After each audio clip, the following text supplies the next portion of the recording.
ये महाभारतम्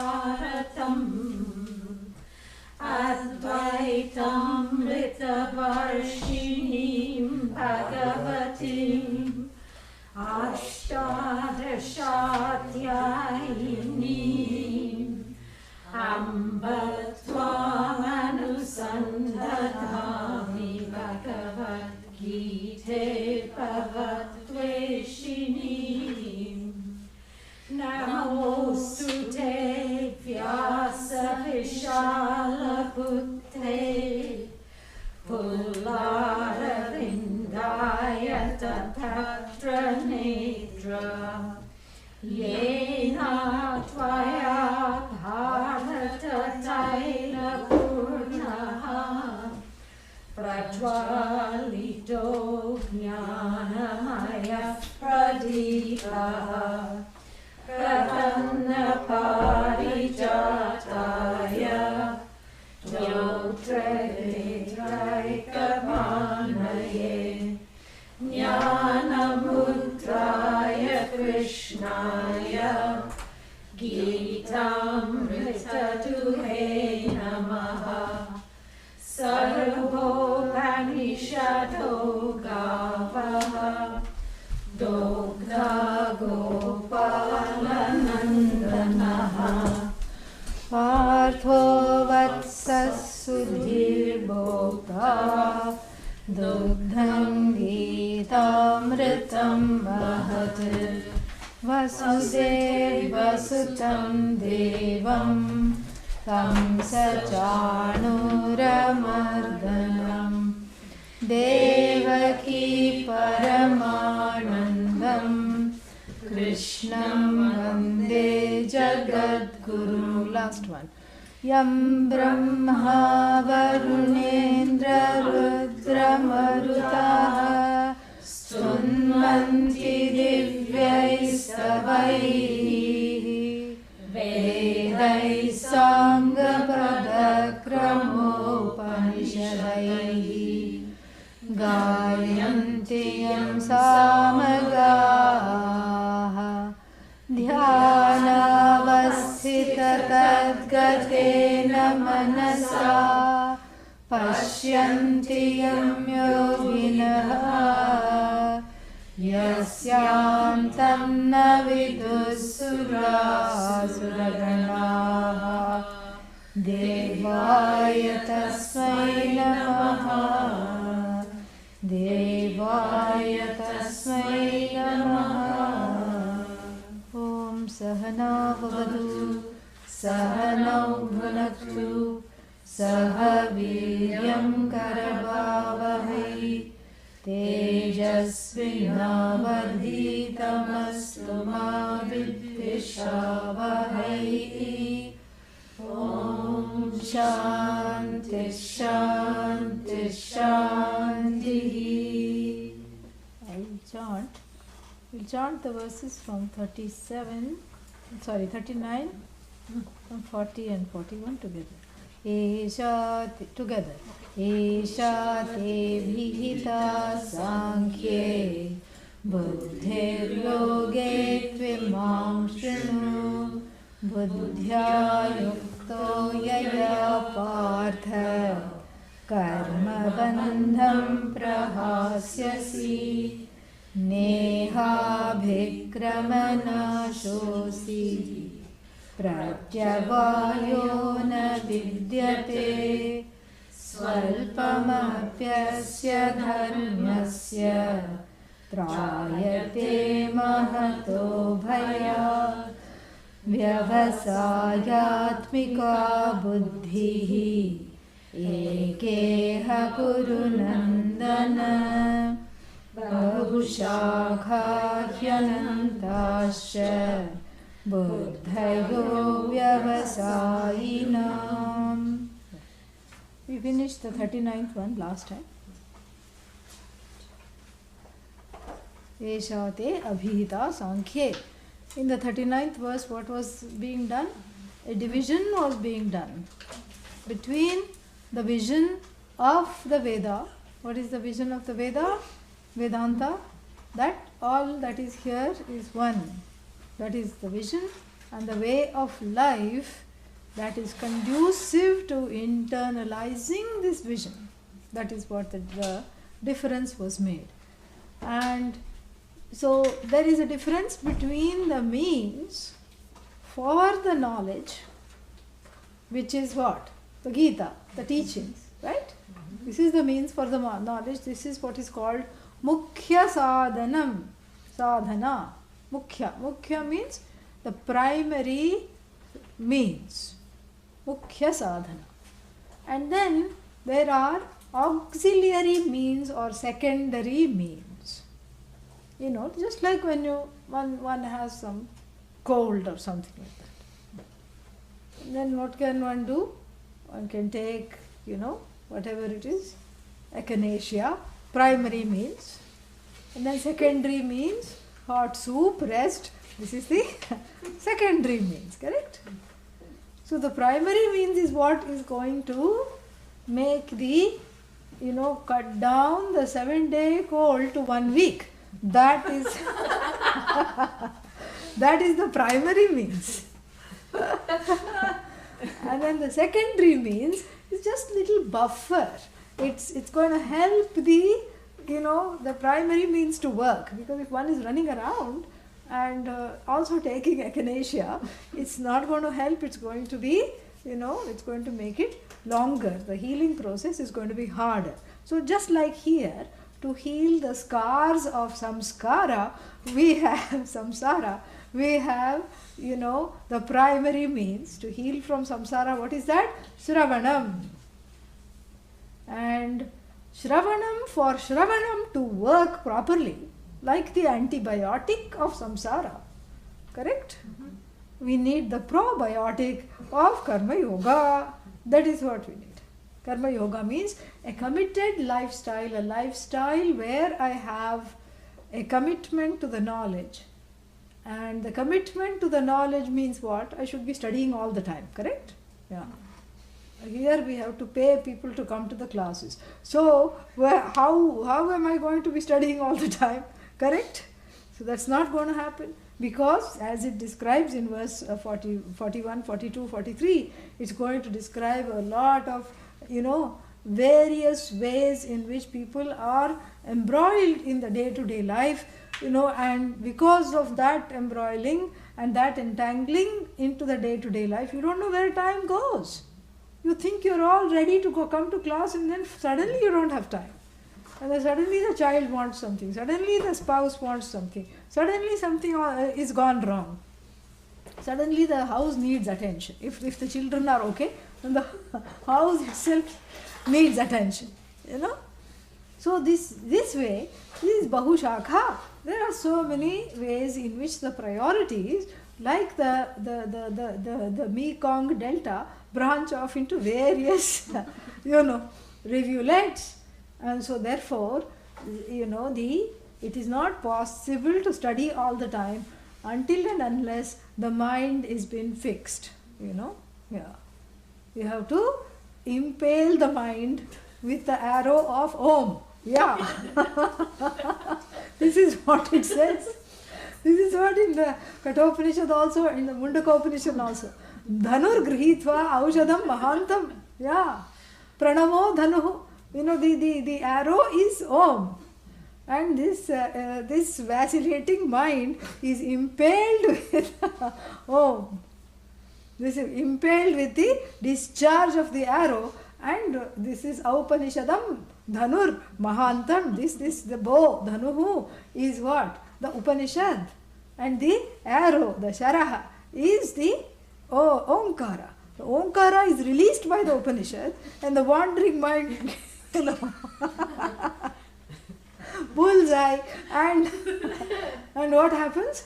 It gets fixated, but until then it is wandering, correct? Yeah. Until either the practice of Om in the terms of the meditation, Ucharana of Om, the living in Om, until that happens, or until the knowledge of Om takes place in the mind, then the mind is always going there. So what to do, with such a person? The Shastra says, put this fellow to work. Yeah. Even in English, there is an explanation. The idle mind is a asura's workshop. Correct? Rakshasa's workshop.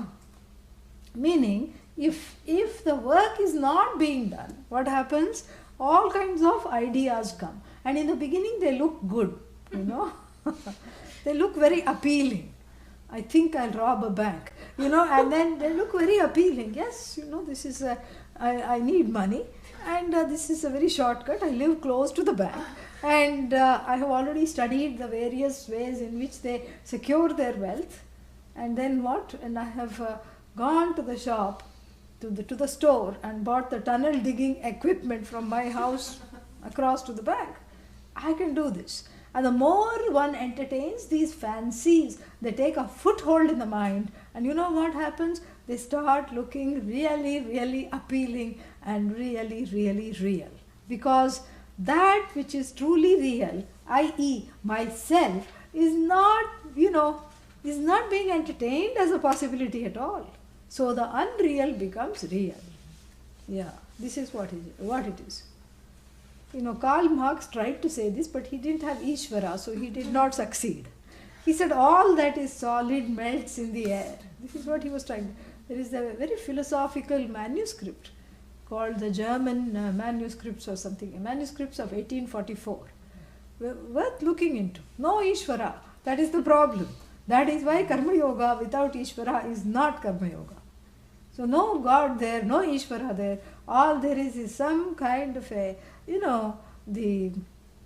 keep doing work and then you'll be free. And Karl Marx's idea of moksha is that you fish in the morning and then you do something else in the evening. You're free. You're not wedded to work in the same way. There was some kind of a nascent understanding of freedom, but without understanding what this was all about. There was also a nascent understanding of oppression. The oppression of which he rightly said is connected to alienation. But being the Marxist that he is, what did he do? He started to say that the alienation is from the methods of production, from the means of production. This is what he said.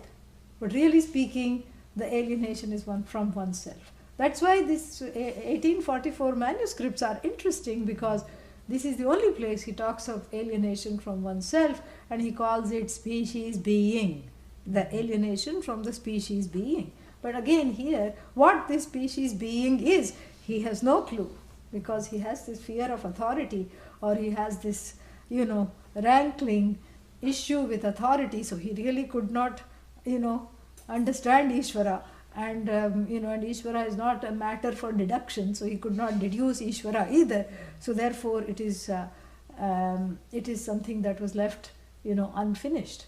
But really, when we look at this whole thing of how the things that I have to do become my nemesis, this is what the whole thing is. That's why one stops liking doing anything. Even the things that one was liking doing, after a while get stressful, boring, and burdensome. Nobody likes to do what needs to be done. But unfortunately, the very things that are stressful, boring, and burdensome need to be done. Slightly inconvenient, but this is true. This is what needs to be done. Food needs to be cooked. You can't just eat. You can't plan on eating without cooking. You have to do the cooking, correct? And then what? After cooking, you have to wash the dishes. Needs to be done. No, I have plenty of dishes. What are you going to do with them? Pile them somewhere? You have to keep a pet dragon, that's all. First it will lick, and then it will blow hot, fiery air and sterilize the dishes. That's what it is. No, I don't like doing the dishes. What do you mean you don't like doing the dishes? You have to eat. So therefore, this is part and parcel of eating. Do you like to eat? Oh, yes. But I don't like doing the dishes. I don't like doing laundry. Then what are you going to do? Go out in birthday suit? Not a possibility, You have to do laundry. You have to do things. There are certain things that need to be done. And this is what is called Swadharma. There is some things that you need to do. Other people cannot do it for you. Maybe laundry once in a while, if you're nice, somebody will do it. But certain things you have to do for yourself. These are things that need to be done.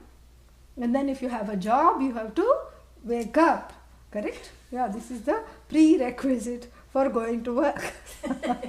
Waking up has to be done. Waking up has to be done. And then, doing everything that you need to do in order to go to work has to be done. If there is anything you have to review, some papers or something the boss has said, you have to please, this deadline is coming, you have to do all this. Or if you are a teacher, you have to look at, papers, give out grades, all that has to be done. You cannot say my work starts in the college and I'm here now, I'm free. No. It has to be done. So things have to be done and you have to go to work. So however you get there, you have to go to work. And whatever your means of transportation, that has to be kept in good condition.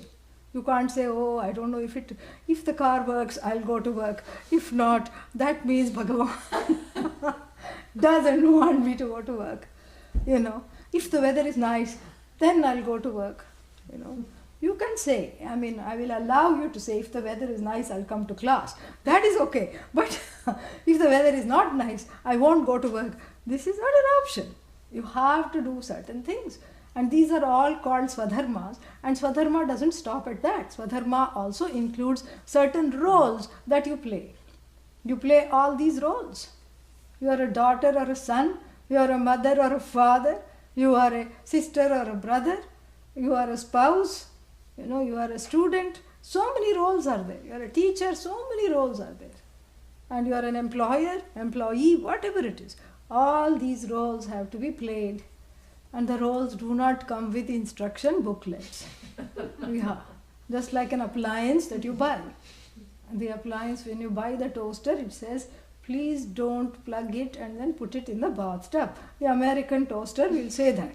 Yeah. All the day-to-day instructions are given how to use the appliance, how to not put the fork in the toaster. All these things are given, even though it sounds like the best way to take out the bread that is not coming out. How to not do that, everything is given. But how to play the roles in your life, there are no instructions. You have to craft them as you go along. You don't have a script. You have some general script. Hello, thank you. Yes, you are very kind. Some general script is there. Some general vague, amorphous script like, thing is there. So how do you learn? You watch other people. And you watch other people and sometimes you don't like what they do, correct? Then that is also a lesson. I must not do that. If I do that, then I am in trouble. Because I don't like when this person is doing this to me, so I must not do that. This is commonsensical dharma. This is samanya dharma. You see how Swadharma and samanya dharma are having a chat right now. They are having a cup of tea and they are talking right now. Because what I have to do and what is in it for me to do must not transgress the general, framework of morality, ethics and general well-being of everyone, including myself. I learn to live a life where I don't hurt others and I don't get hurt in the process myself. This is what I have to do. And this is what is there for me to do. You cannot say, I'm going to go into a permanently vegetative state. Wake me up after the yoga is over. Because after the yoga is over, what? Everything is going into a state of dissolution. Even the one who is going to wake you up will be dissolved. So resolved. So therefore what? So this is not an option to go under the covers and say, I'm not going to face my life. You have to live your life. You have to make choices. Even if you fold your hands in the Vivekananda pose and say, I'm not going to make a choice. You've just made a choice. Yes. What is that choice? To not make a choice. You've made a choice. It's what is called a choiceless choice. You have to do these things. And there are certain things you have to do. And here is a very ingenious way. Only in this, in the Vedic tradition is this way of converting whatever you do into an endless act of worship. Fantastic. So therefore we can say work is worship. Work is worship because I convert each and everything that I have to do, starting with the things I don't like to do. Brushing teeth. Nobody wants to do that, but you have to do that. And then, so as you're brushing teeth, then, you can go into a meditation according to this Karma Yoga. Every tooth is Ishvara and the root of the tooth is Ishvara. And the fact that the root is holding the tooth barely though is still Ishvara. And then what? And the brush is Ishvara, toothbrush. And the paste that I put is also Ishvara. So Ishvara, brushing Ishvara, and it's all a meditation. Everything just becomes a meditation. Who am I doing this for? For the sake of Ishvara. Because I don't want to do it. I don't like doing it. So, but there is no option. I have to do it. So I have to say, I'm doing it for Bhagavan's sake. For the sake of Bhagavan. And so, how to do it for Bhagavan's sake? What is this Bhagavan for whose sake I am doing? This is again has to be understood. It is an interim altar of surrender. This Bhagavan, this Ishvara, this God we are talking about is a deliberate, superimposition, a place where I can put all my fears and tears connected to not liking doing what I am doing. So therefore, it is an interim altar of surrender. Interim why? Until I get it's like the training wheels on the bike. Until I find my balance, until I no longer need this altar of surrender where I have to put the work on the altar of surrender. I surrender the work and I surrender the results of the work, because these are the two places where there is great disappointment. Disappointment awaits, lurks behind every action, and the same disappointment then quickly goes round and lurks on the other side, at the karma phala side, the result of action. This is this lurking despair. And this lurking despair makes one sick of oneself. Therefore one doesn't want to act. It's not that one doesn't want to act. One doesn't want to act because one is convinced, due to prior experience of course, that one will not get what one wants.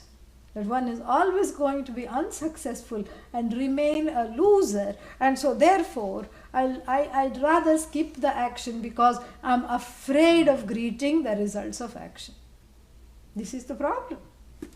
So I don't want the action because what what will happen? What if I don't get this? My question is, what if you do get this?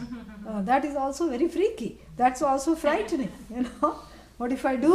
What if I don't? Both are equally frightening. And so therefore the person desists from action completely, altogether. This is when the asuras take hold of the mind and give it a good shaking. This is what they do. They beat the buddhi out of the viveka, all the viveka that it had, like one beats a rug after putting it in the sun. That's how it is. This is what it is. The poor buddhi is threadbare because it has taken a beating from the asuras. It's only its skeletal fabric remains. Everything else that was put by the good samskaras is all gone. This is asuras means what? Malefic influences in terms of thoughts, ideas, ideologies, notions, etc. All these strange influences coming from the mud bubble of the unconscious. This is what it is. There is one swamp in Georgia and it is called Okefenokee. And people go there and you have to kind of have a personal bug net so that nothing comes. They give it to you at the entrance. This is what I heard. And everybody goes there to see the lake, the placid lake of the unconscious, from which the mud bubbles come on their own, because there's heat under the earth, under the water. It's very hot, and then this mud bubble come And when it comes, what it does when it, it doesn't burst. It's very interesting, What it does, it just hovers, and then when it's ready to burst, it takes in everything and it just kind of swallows everything. So the mud bubble from the unconscious swallows the buddhi up, as it were. You have a sinkhole instead of a buddhi. And then you have this festering feeling of, I don't like this, I don't want this, and then this whole disappointment takes over.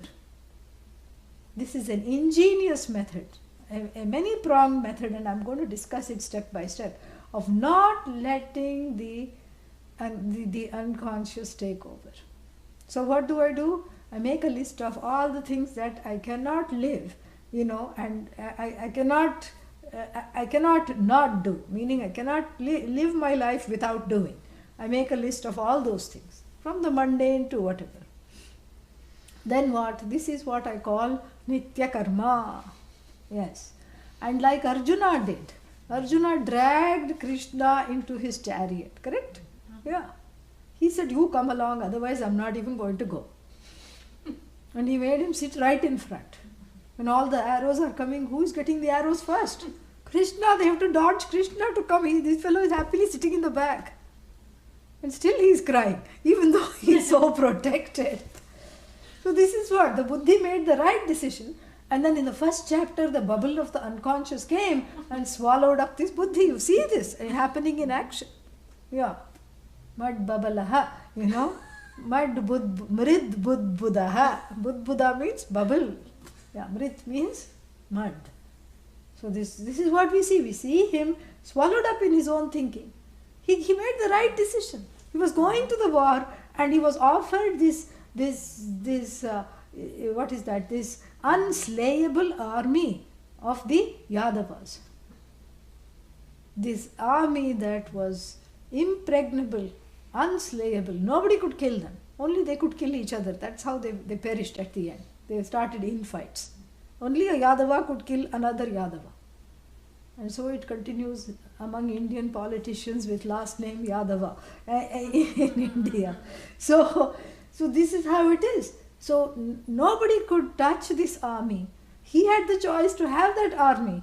And yet he said, I don't want this army. He gave it to Duryodhana. And he said, I want a non-fighting you, because on top of Krishna's house, the Swiss flag was flying because he was neutral. He did not come into any kind of a thing. So he said, I want a non-fighting Krishna. He made the right decision. Meaning what? I bring Bhagavan along. And who is this Bhagavan? An altar of surrender for my expectations and my despondency. This is what it is. So he brought the right, he made the right decision. And then something happened, So Karma Yoga is first to bring in the Krishna and reinstate him, in my life. Bring in Bhagavan Krishna or any form of Bhagavan and reinstate him in the life. And place this Bhagavan firmly where as a place of surrendering my work. What do you mean surrendering my work?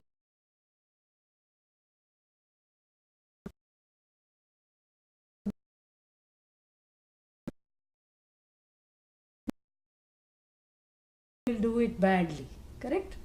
Or imperfectly, right? Yes. Even cooking. If you're just there by yourself, 2 pots, you have to go ting and make something.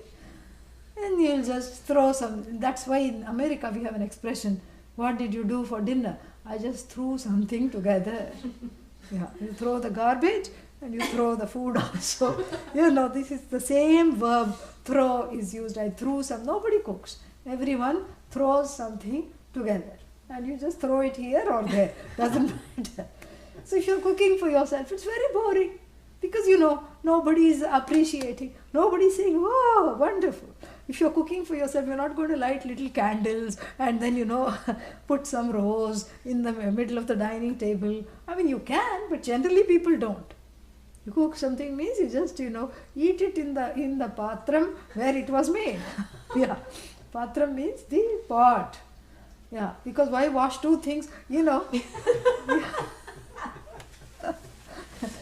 This is the American style. You cook and it's a one pot meal, and you don't even use a utensil. The serving spoon itself, even though it's 2 sizes bigger than your mouth, you somehow manage and shove it down. But then you're having someone over to eat with you. Things get completely different now. Now I have to plan. Before I just previously did something. Somehow the stomach got filled. That was the main thing. And now I have to plan. First I have to sweep the house that has not been swept in 6 weeks. And then I have to, put a tablecloth so that nobody sees what else was on the table.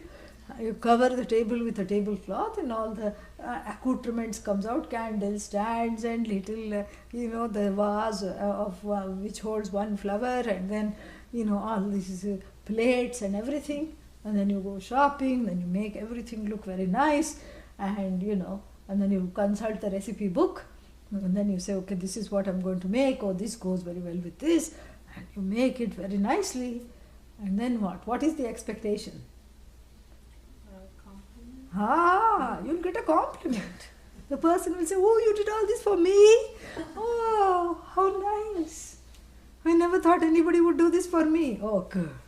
Makes me feel good because the person is appreciated. So when I'm putting this wonderful feast, instead of throwing something together, I'm making a wonderful feast for someone that I care about. So the joy is twofold. One is it's joyful to just do it, correct?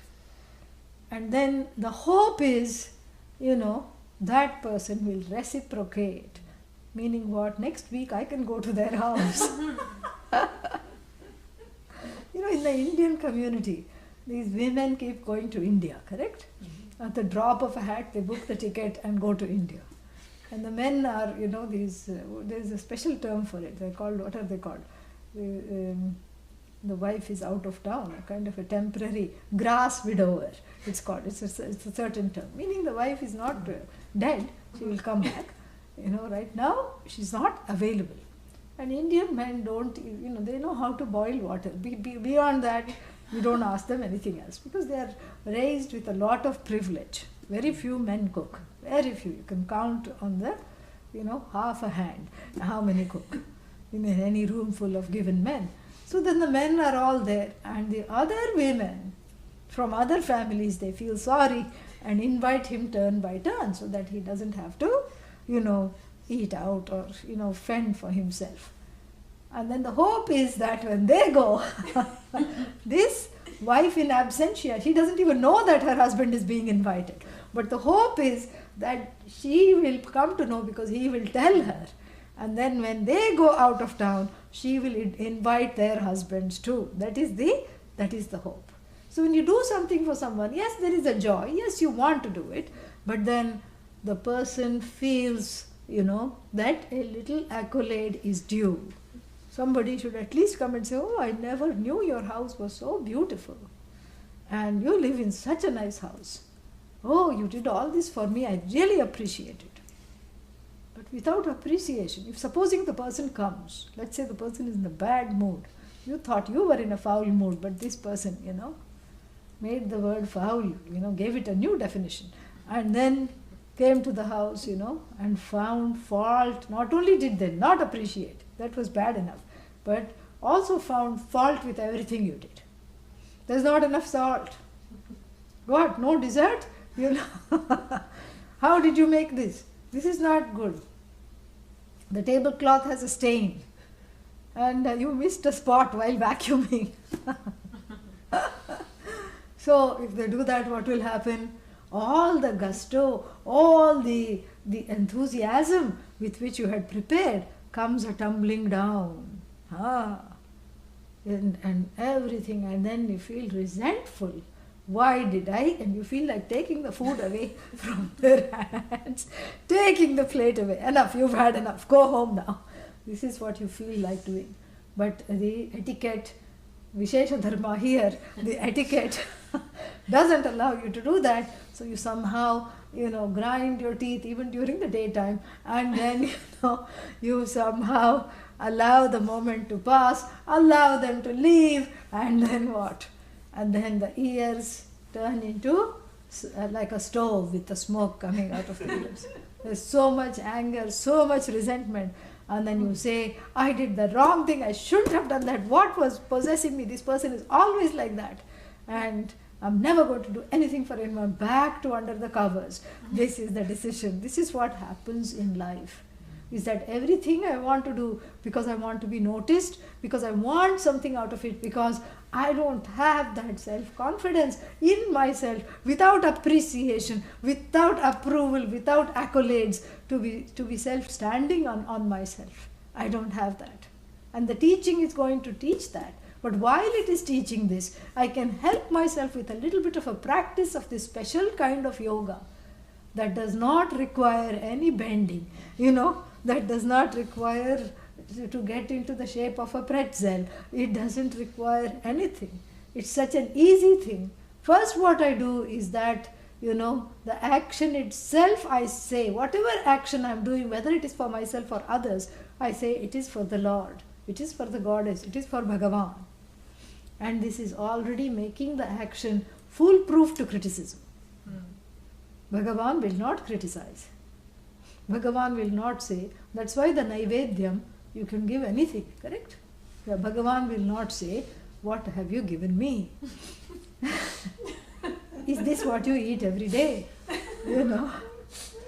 Where is the pickle? Where is the seasoning? Where are the sweets? Every day you are giving me everything. And early in the morning you are giving chips. Are you out of your mind? What are you doing to my digestive system? Bhagavan will not say that. Bhagavan will just sit quietly and take whatever is given. So all actions are dedicated to this interim, what is that? Altar of surrender. Interim, because it is until I become a prayerful person. Until my attitude becomes prayerful, first I make my actions prayerful. Therefore, I need an interim altar of surrender. To surrender these, the work itself. So I say, I am not doing this. Oh, this is a form of self-denial. Who is doing it then? If you are not doing it. No, I am doing it. But I'm dedicating, I'm doing the best I can, and I'm just dedicating these actions unto you.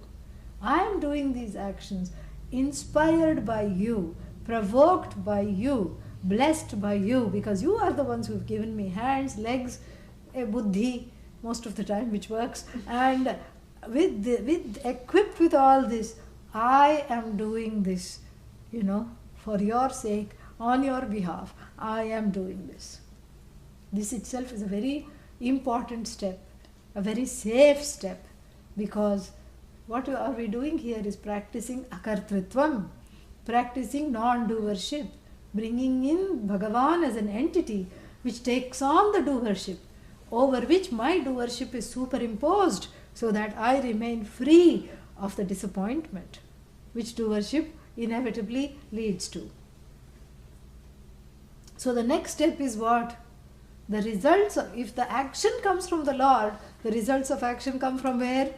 The Lord. Results of our action are not coming from the neighbor, they are coming from Bhagavan alone, correct? And so I say that whatever comes as a result of this action, I take it, I take it gratefully, gladly and gracefully. This is very difficult, because I have, the agenda is very high, very big, and in this big agenda I want something to happen right now, I want something to happen yesterday, and in this exact way, this takes a lot of practice. But if I commit to this practice, the heart is in the right place, and I may grumble and mumble when the result of action comes. Because the result of action, as is going to be told a little later by Bhagavan, it's not in your hands. Only the action is in your hand, the results thereof you cannot control. You may say to someone, this, what a beautiful day, or you may pay them a compliment, oh, you look very nice today. And that person is in a bad mood because of something. Or that person is damaged because of their childhood and has, developed deep suspicion and sarcasm. That's the only thing they know. What? You're trying to insult me? No, I really mean you look nice. You look, relaxed. So, all the work I have done and I have been slogging like a dog, that's not showing? No. Okay, you look tired. You mean I look tired? So, there is no winning with this kind of an attitude. So this karma yoga, these steps of karma yoga are they do something for me. What do? They are a buffer from this pain and hurt of constant disappointments. They are the true buffer. Buffer is that which comes on the aspirin. Aspirin, buffered aspirin. If you take the aspirin without the buffer, what will happen? You'll need to chase it with Pepto-Bismol because you'll have acidity, right? So the aspirin comes buffered with some calcium or whatever they put on top. This buffer is my dedication of the results of action to Bhagavan. So I can swallow the bitterest of pills because of this buffer. It's a buffered pill. B for buffer, B for Bhagavan. This is what it is. It is Ishwarized. It is a pill. It's a karma phala. It's a bitter pill that I have to swallow, but it is Ishwarized, meaning it has a sweet Ishvara coating on top. I can swallow it. I have the strength to swallow it and overcome it. This is what the whole thing is. So I do what I have to do in the name of Bhagavan, for the sake of Bhagavan. So it becomes an act of prayer. So even when I cook for myself, in India we never eat without offering it to Bhagavan first. Even if one doesn't have a big altar, it's a small little cupboard, they will have one photograph. Over there they will go like this. One small shelf somewhere, they will go like this and then they eat.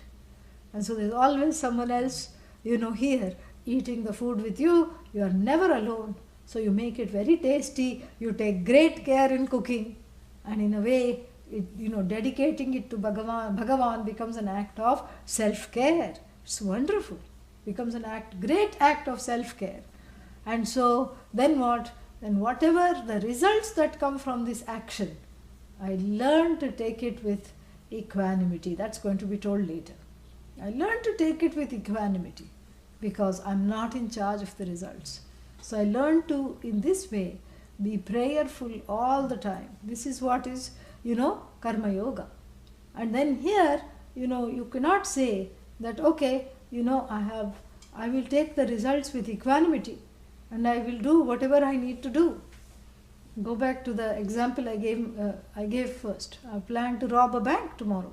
I have dug the tunnel, and if the bank has a lot of money, meaning the armored truck is yet to come, it's not yet come this week, that means I'll say Bhagavan has given me lot of things. I'll be happy. If the armored truck, to my bad luck, has come and the vault is empty, I'll say, okay, fine, whatever it is. If I get caught, I'll say, okay, no problem, fine. Is this karma yoga? No. Why not? No, it is going against oneself. That dharma is the voice of Bhagavan. You cannot go against Bhagavan in order to please Bhagavan. It will be like this person was caught, recently, a few months back, on the street corner near the high school, near the middle school in India. 10-year-olds, 12-year-olds are going to the school, and he's selling them ice cream with drugs in it. And they don't know what, they just know that they are feeling great and they are coming back to the same ice cream seller because they are feeling wonderful. But they are also feeling listless and tired, and they are addicted and angry at home and irritable. 10 years old, 12 years old, children. And so then he was caught, and then, in his defense, he said, I'm saving the money to open an orphanage for children in my village. He's destroying the life of children in order to help children. This is what it is when you say that, I will take any result with equanimity, but what I will do is what I will do, even if it's against dharma. No, dharma is not a mandate of God, it's a manifestation of Bhagavan. It's not a mandate for us, it's a manifestation. So wherever dharma is, I am, Bhagavan is right there. And when I am close to dharma, I am close to Bhagavan. I don't have to cry out and say, where are you? Why aren't you giving me darshan? Because that is the darshan. The darshan of dharma and the marga ahead. What path I should follow? What should I do right now? That is the darshan. That is one's, that is the closeness with this Bhagavan. And so I keep Bhagavan on the fore in the form of dharma. I don't go against dharma. I dedicate the action and dedicate the results also. The question is why? Am I out of my mind? Why am I going to do this? Because my focus is elsewhere. Where is my focus? Jnanam, knowledge. So the karma is not important. It is something I have to do. And if it is something I learn to do gracefully. But the karma is not important. Why? Because that fixation and the obsession and the addiction to karma phala, I am trying to wean myself off the addiction to karma phala. This is the result of action. So because I am weaning myself from the result of action, being fixated to the result of action, a very important result of action takes place, which is what is called antahkarana shuddhi. It happens on its own. Because I am doing what I am supposed to do, I am not fixated on the results of action, and so the raga dveshas first go to sleep, then go in a coma, and then slowly die away. Yeah, that's what happens. First they go to sleep, even intermittently they wake up and give a hard time, and and then they slowly go into longer and longer periods of vegetative state, comatose state, and then slowly they die away. And there is no desire to put them back on life support and go clear and bring them back to life. No desire at all. Why? Because the karma yoga has given me a mind that is quiet, that is prayerful, that is deeply contented with itself, and finally the karma yoga has given me a mind that is ready to assimilate the knowledge. Without karma yoga there is no assimilation possible. So you cannot compare the two and call them paths. Jnana yoga path, are you on a karma yoga path? Are you on hatha yoga path? Sociopath, psychopath, this is not, these are not so many paths. There is no path. What is the path to you? What is the path? What is the path to you? It's like a dog circling its own tail. Sometimes they get crazy, in the evenings, they just chase their own tail. What is the path to you? You. What is moksha? You. Is it attained or to be attained? It is attained. It has to be discovered. And the karma cannot make you discover it, as we saw it in the morning. Karma is finite. What it produces is finite. Result of karma is also finite. And so therefore what? If I have to understand that moksha is not separate from me, this freedom I am seeking, this glory that I am seeking, this completeness that I am seeking, this wholeness and this approval that I am seeking is really all centered on the self. The self is eminently approvable. Even if I don't make dinner for someone, the self is eminently approvable when I know this. This is what I have to do. I have to know this. I cannot manufacture the self-approval because it's already there. So therefore, you cannot say that I am a jnana yogi because I am talking only of knowledge or I am only interested in knowledge. The jnana yogi will also be, a karma yogi either in this life or in another life. Without karma yoga, jnanam cannot take place. So you see, there are not two paths, they are one and the same path, just one has to precede the other. That's all it is. One is the preparation for the other. It's not, it's like saying, should I graduate from high school or should I go in for a PhD? What should I do? Please tell me. You don't have a choice here. without graduating from not only high school but getting in 4 years of college, no one will admit you to a PhD program. They'll admit you to some other place which I don't want to mention. That's all it is. You will have asylum there. And so this is not a question to ask, because one is the prerequisite. For everything there is a prerequisite. Even to go on some, bungee cord jumping, there is a prerequisite.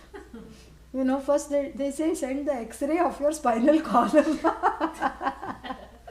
You have to first send a back X-ray, chest X-ray. Why? Because they don't want to be later on blamed for something going awry in this whole thing. If you have any discs, that are not behaving properly, and I'm not talking of CDs, the discs in the back, and then they will say, okay, this condition you already had. You didn't get it as a result of our, making you into a yo-yo. So even for that there is a prerequisite. You should not be afraid of heights, because that's be very inconvenient for them. This and that zipping, they do some zipping. That zipping and this, you should not be afraid of heights. And you should know how, you should have some, experience in hiking. And you should not be, you should not have weak lungs, because, they'll take you 8,000 feet up, 5,000 feet up. And then, instead of bungee cord jumping, if they want to keep on giving you oxygen, this is not going to be fun for you or them. So these are all the prerequisites. So after you get these only the people who have the prerequisites are admitted into the bungee cord training or jumping program. Same thing. Parachuting, this parasailing, whatever it is. And then you go gliding. All these things, they will have a list of prerequisites. Anything, even in Disney World, if you are going, there will be a height thing. If the child is not above that height, you cannot go in this ride. Everything, even a simple ride has a prerequisite. Otherwise, you can only sit in that cup and saucer thing. That's all I know about Disney. So that's all you are qualified for. Cup and saucer. Sorry, go round of samsara. If the Shamadama here, in terms of our qualifications, if a resolved mind which is free of, pressurizing desires and severe preferences that keep one in a certain status quo, in a holding pattern of their lives without really allowing one to grow and come forth and receive this knowledge. Without these prerequisites, this knowledge cannot take place. How to get the prerequisite? This is how to get the prerequisites. Oh, doing karma yoga will give me shama? You bet. How? Because you can't do what you want. Why? Because you are busy doing perfectly, as perfectly as you can, everything that you have to do. Oh, I can't do what I want? No. This is not good. It's not sounding nice at all. I can't do what I like to do.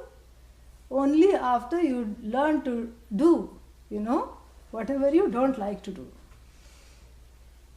You can't always do as you like. Even otherwise, you think you are doing as you like, but you can't do as you like. So many times you make plans, they go because something else needs attention. You plan a holiday, you have to postpone it. You want to go somewhere, you can't. So many things happen.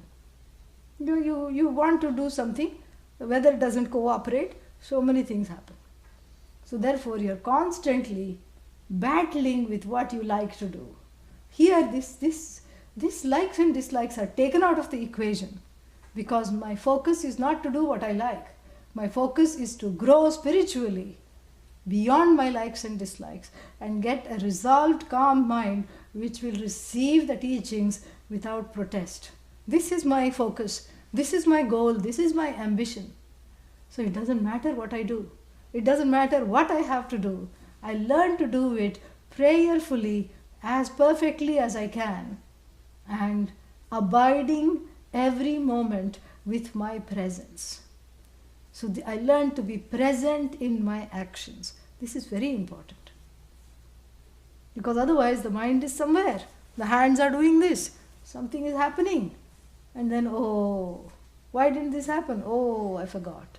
Oh, I didn't do this. This is what the whole thing is. So therefore, it is, it is a program, a discipline. A lifelong discipline, because the raga dveshas are so many and so prevalent, so rampant, and they have an abiding presence in the mind, and they keep coming back like even the hairs on the head. They proliferate, and so therefore what? Therefore they have to be nipped repeatedly until their pressure is, until they give up. Oh, but when will they give up? They will give up. You have to be constantly at it. So this karma yoga is a disciplined life for gaining the preparation for this knowledge. And he praises karma yoga. Bhagavan Krishna, in the verse that we are about to study, we've already chanted it. Na iha abhikrama iha, this is Anvaya, iha abhikrama nashaha nasti na asti pratyavayaha na vidyate. I'm just making the verse into prose. Asya dharmyasya swalpamapi mahataha bhayat trayate. And mahataha bhayat trayate. So here he let's see the meaning. Na iha abhikramanashaha asti. Iha means in this context, in this karma yoga, abhikramanasha. Abhikramanasha means you start an undertaking, but it is interrupted because of some problem. Let's say, like the Indian roads. The Indian roads, they dig a big, they dig a big hole, and they disrupt the whole road. They're trying to say that they're renovating the road, and they dig up the road. And then what they do is just one day before the monsoons. The next day the monsoons come, and then for 6 months they cannot touch that road because whatever they do will be washed away. This is a strategic way to get the contract and then do something else. This is how it is. So, this is what is called abhikramanasha, because when they come back to work, the whole thing is filthy, full of water. They have to spend 3 months draining out the water, and then, starting to lay the concrete and the asphalt and everything. This is any building project in India. This is what is called abhikramanasha. This is what it is. And so, so therefore, when you start an undertaking, generally speaking, you should not interrupt it.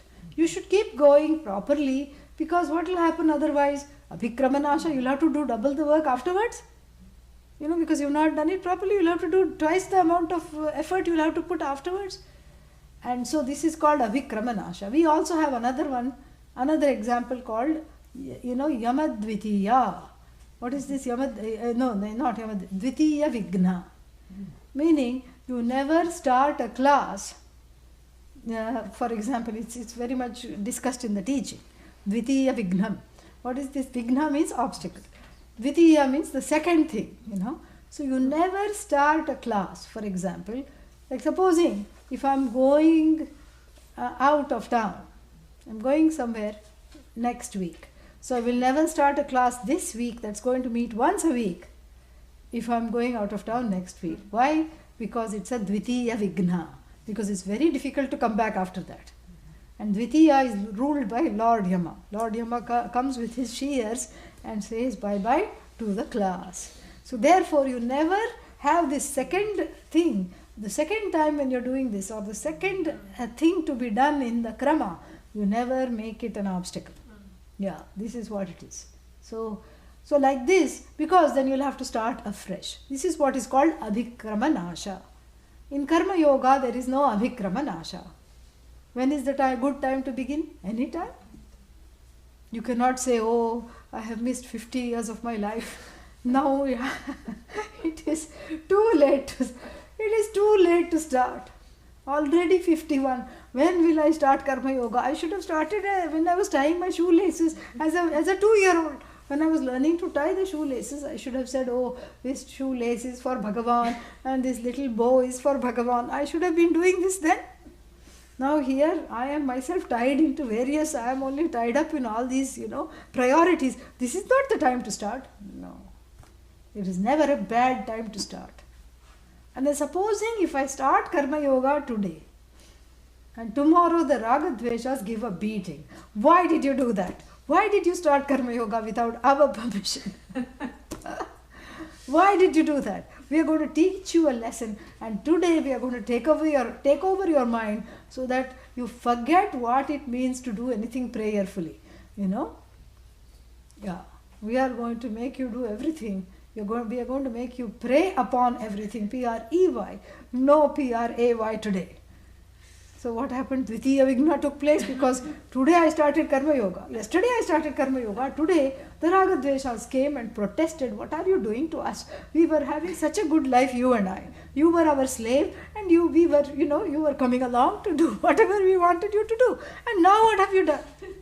You've cast a big pall on our lives, and today we are going to take revenge. Badla, revenge. We're going to take revenge on you. And then what? Then today Karma Yoga gone, only karma I was able to do, and yoga is gone out of the window. Tomorrow things are calmer, correct? Sanity prevailed over the insanity of the Raga Dveshas. A good night's sleep may have had something to do with it. And then what? Can I start again? Yes, it is effortless, because there is a part of you which is the mumukshu, which is the desirer of this freedom, the jignasu, the desirer of this knowledge, that is desperately wanting this knowledge and wanting this training. So there is no break. Abhikrama nasha. Abhikrama means starting. Nasha, trouble, break, etc. Destruction is not there. Because even if there is a temporary setback, it is just seen as a setback. Okay, today the mind took over. Tomorrow I'm going to let the buddhi prevail. Tomorrow I'm going to be stronger. Tomorrow I'm going to be, a little more resolved. So, I start. Na iha abhikrama nashaha asti. And then what else is not there? Something else which is called pratyavaya nasti. Pratyavaya means two things. There are two meanings of the word pratyavaya. Means not following a proper program. Like what is a good example? Antibiotics. When some bacterial infection is there, the doctor will say either take antibiotics. Sometimes they say 3 days, 5 days, 7 days. You have to take antibiotics for 7 days. After the 3rd day, you cannot stop. Even if you start feeling better, even on the bottle they will write, even if you start feeling better, continue to take the whole course of the medicine. What will happen? The bacteria will get stronger if you stop. And not only stronger, they will become immune to this antibiotic. Correct? Yeah. So therefore they say, even if the infection has gone, take the whole course. Supposing you give up after 3 days, then what? It is called pratyavaya dosha. It's a fallacy because you are actually strengthening the bacteria. So that is one definition of the word pratyavaya, not doing the prescribed thing. And then what? The other part of the pratyavaya means a fallacy, a kind of a fallacy, is not doing it in the proper way. Like like certain medicines are to be taken at a certain time of the day, and you have to take it at the same time. Like blood pressure, medicine has to be taken at a certain time every day, otherwise it's not effective. And neither can you say, this weekend I'm really busy, Friday, Saturday, Sunday, so Thursday night I'm going to take 4 pills for Thursday, Friday, Saturday, Sunday, and then I'll be fine, I don't have to worry about it. You cannot do that. That's not an option. And not doing that results in all kinds of problems. And even in puja, there is pratyavaya dosha. Like if you forget the arati, pratyavaya dosha. If you forget naivedya and eat it yourself before the naivedya, pratyavaya dosha. These are all fallacies.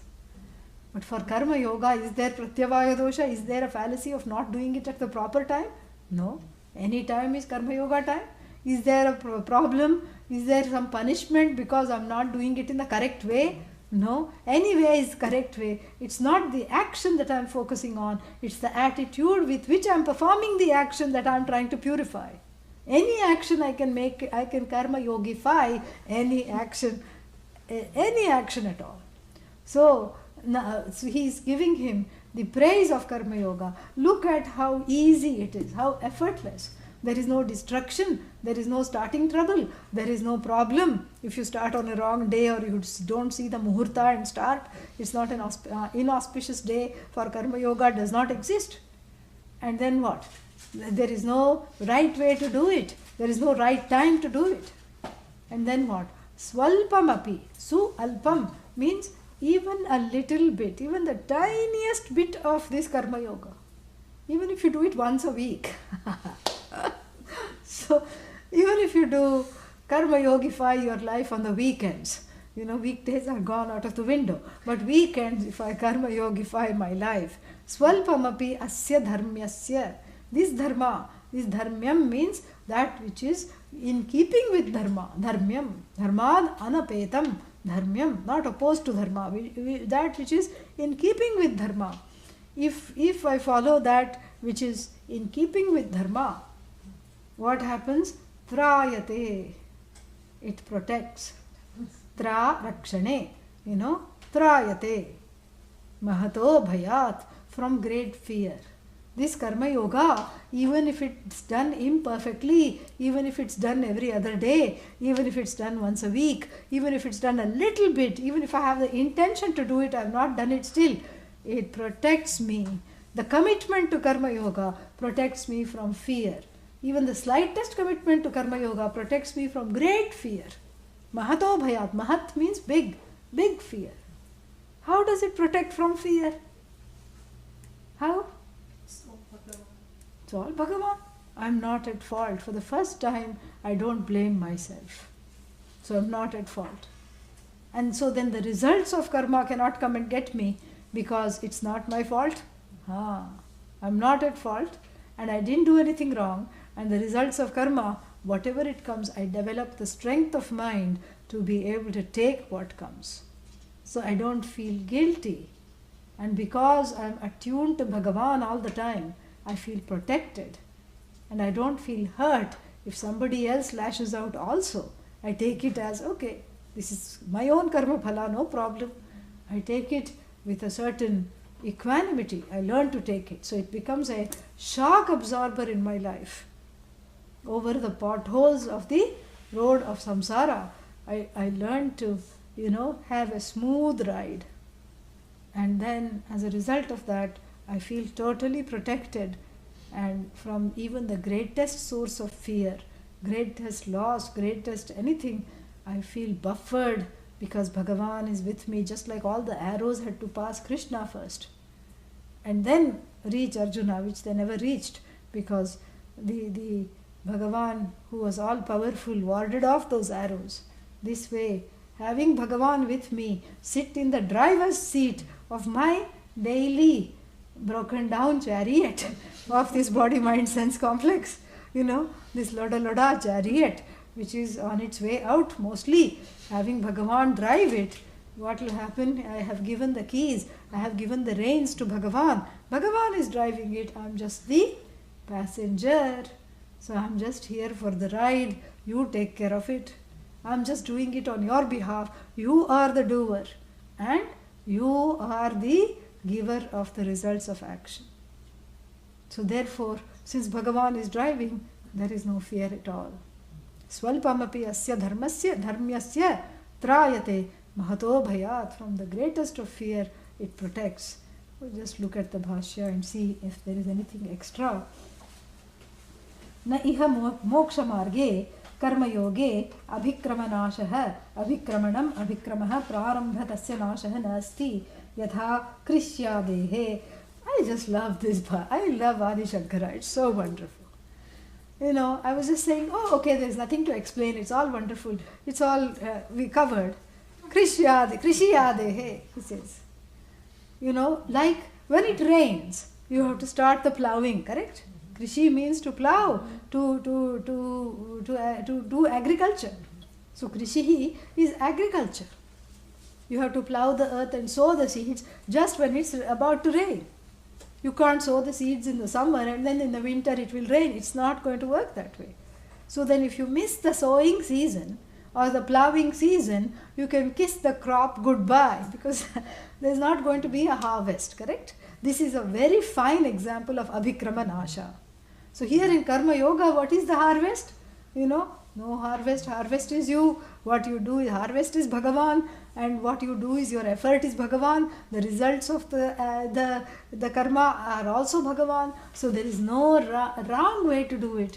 There is no right time to do it, no right way to do it, and there is no proper timing that you should do it. There is no urgency that it has to be done right now in this particular way. So Abhikrama is the Abhikrama Nasha means there is the opportunity has been lost, like so many years have gone by. Pratyavaya means the right place and the right time has not come about. So Krishya Dehe, like even agriculture, he says. And then yoga vishaye prarambhasya na anekantika phalatvam ityarthaha. So anekantika phalatvam means that with regard to yoga, with regard to karma yoga, there is no end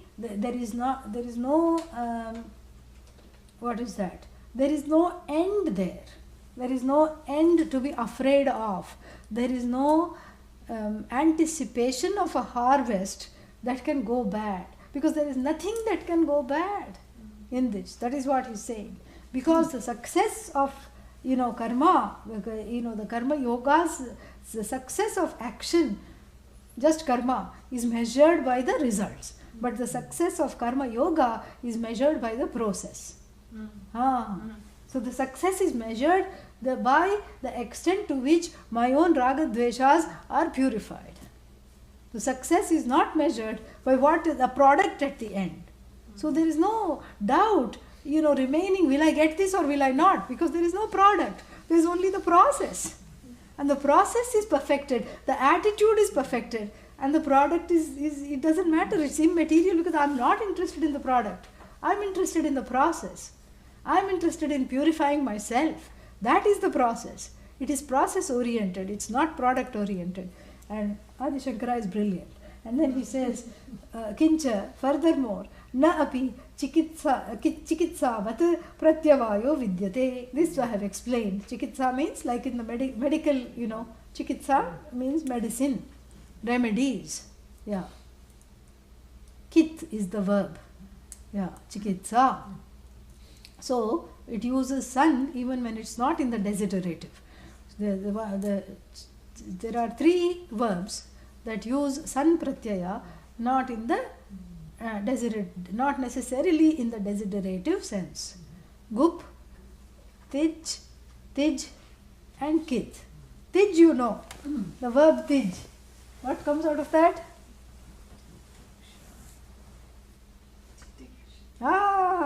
Titiksha. It's not desiderative. It's just the noun itself. Titiksha, jugupsa, and chikitsa. These three are not used in the desiderative sense here. So chikitsa here just means remedy. Like in the remedy, you have to do it for a certain amount of time. And not tyaj, tij. Yeah, tij, not tyaj. Don't get confused. So, chikitsavat pratyavayah na vidyate. So there is no right time to do it. There is no wrong way to do it. And kim tu bhavati swalpamapi asya yoga dharmyasya anushtitam. Anushtitam means when it is practiced, when it is performed, not just thinking about it. Adi Shankara clarifies, when it is actually performed, what happens? Trayate means rakshati, protects, mahatah, great fear. What is the scariest thing? He says samsara. From samsara bhaya it protects. The scariest thing in the world is the world of samsara itself, and the samsara its protects. And what is this samsara? Repeated janma maranadi lakshanat. Lakshanaha. So because why is it fear? Because of this constant fear of loss. This is what it is, marana. And janma itself is painful, fearful, and all these things. So this constant birth death, becoming very frightful. But then here I have ingeniously stepped away from the product and just I'm focusing on the attitude with which the actions are done. I have committed my life to a process whereby I reduce the preferences so that they don't come and get me. This is what the whole thing is. Enough for today. We'll stop here. Next week we'll see the next one, because it's slightly different. Om Purnamadah Purnamidam Purnat Purnamudachyate Purnasya Purnamadaya Purnamevavashishyate. Om Shanti Shanti Shanti. Harihi Om Shri Gurubhyo Namaha. Harihi Om. Questions?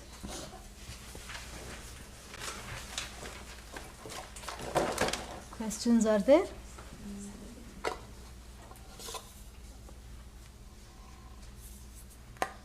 Oh, I thought that still have the old schedule. There was another class tomorrow at 4. The No. Gita class. No.